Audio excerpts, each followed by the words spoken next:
কাল সকালে গিয়ে এই সব পেঁপে বাজারে নিয়ে গিয়ে বিক্রি করব। হে হে হে হে। রমেশ রাতে শুতে চলে যায়। সে ভাবছে সকালে উঠে পেঁপে তুলবে, কিন্তু রাত গভীর হয়। হঠাৎ বাগানে ধোঁয়া জমতে থাকে এবং ধোঁয়ার মধ্যে থেকে 4 জন ভূতের আবির্ভাব হয়। এই যে গন্ধ, এমন পেঁপে আগে কখনো দেখিনি রে ভাই। হ্যাঁ রে, খেতে মনে হচ্ছে দারুণ লাগবে।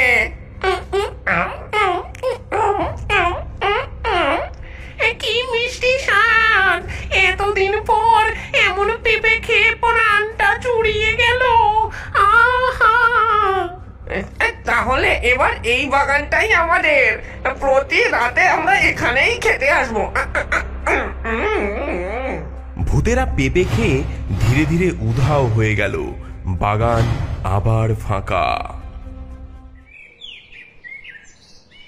রমেশ সকালে বাগানে গিয়ে দেখলো, হায় হায় হায়, সব পেঁপে গেল কোথায়?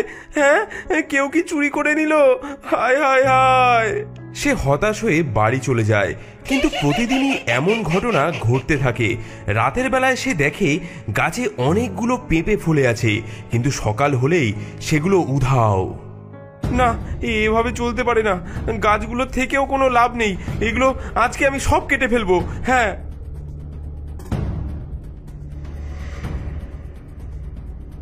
সে কুড়ুল নিয়ে গাছগুলোকে কেটে ফেলতে যাবে, এমন সময় হঠাৎ পেতনি প্রকট হয়।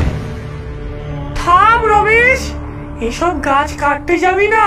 হ্যাঁ, তুমি তুমি কে? আমার গাছের সব পেঁপে তুমি চুরি করেছো না? চুরি?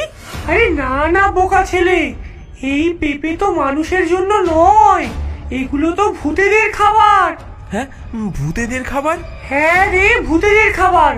তুই যদি বুদ্ধি ব্যবহার করিস, এই পেঁপে গাছ থেকে অনেক লাভ করতে পারবি। ভূতেদের সঙ্গে ব্যবসা কর, তারা তোকে সোনা দেবে। পরের দিন রাতের বেলায় রমেশ পেতনির আদেশ অনুযায়ী ভূতেদের জন্য একটি পেঁপের দোকান খোলে। রমেশ জানতো না আজকের রাত তার জীবনের মোড় ঘুরিয়ে দেবে। হঠাৎ বাগানে আবার ধোঁয়া জমতে শুরু করে। রমেশ টেবিলের পেছনে দাঁড়িয়ে কাঁপতে কাঁপতে চারপাশে তাকায়। কুয়াশার মধ্যে ধীরে ধীরে আবার 4টি ছায়ামূর্তি স্পষ্ট হয়ে ওঠে। এগুলো পেঁপে খেকো ভূত। ভাই রে, গন্ধটা চমৎকার। পেঁপে পেঁপে কোথায়?